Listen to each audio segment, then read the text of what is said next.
ये भुइया माँ जन्म लेके सत्य के पुजारी बने, सत्य के अंजोर बगराए हो। बन के घासीदास गुरु मन के विश्वास बाबा, दुनिया माया मारे कहाए हो। जे तूला जाने सतला पहचाने, जे तूला जाने सतला पहचाने, राजा प्रजा दिल माँ समाए।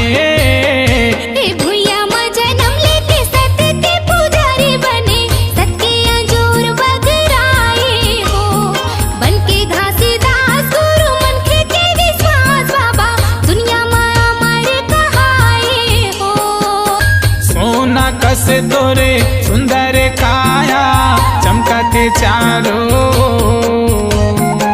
सोना कस तोरे सुंदर काया, चमकते चारों।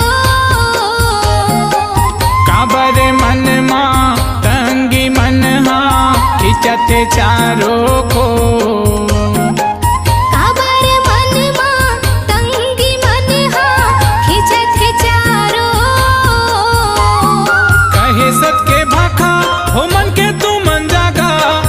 सत के भाखा हो मन के तू मन जागा, गुरु ज्ञान के मोती बगराए। ये भुइया माँ जन्म लेके सत्य के पुजारी बने, सत के अंजोर बगराए हो। बन के घासीदास गुरु मन के विश्वास बापा, दुनिया माया मारे कहाए हो। दुनिया में दुई जन गढ़े विधाता, नारी पुरुष दुई जा। दुनिया में दुई जन गढ़े विधाता, नारी पुरुष दुई जा। दुई से दुई चार बने नर, नारी से सगरो संसार।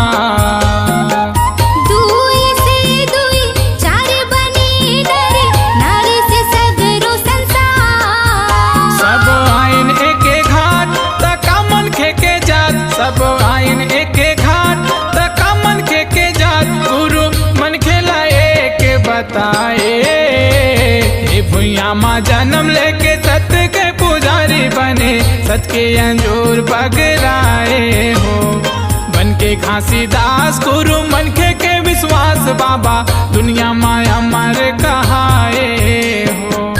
लता पाए सुरतीला माए, पाए अमर ज्योति ज्ञान ला। लता पाए सुरतीला माए, पाए अमर ज्योति ज्ञान ला। सद्गुरु ज्ञान के अमृत बानी, दया धर्म पहचान ला।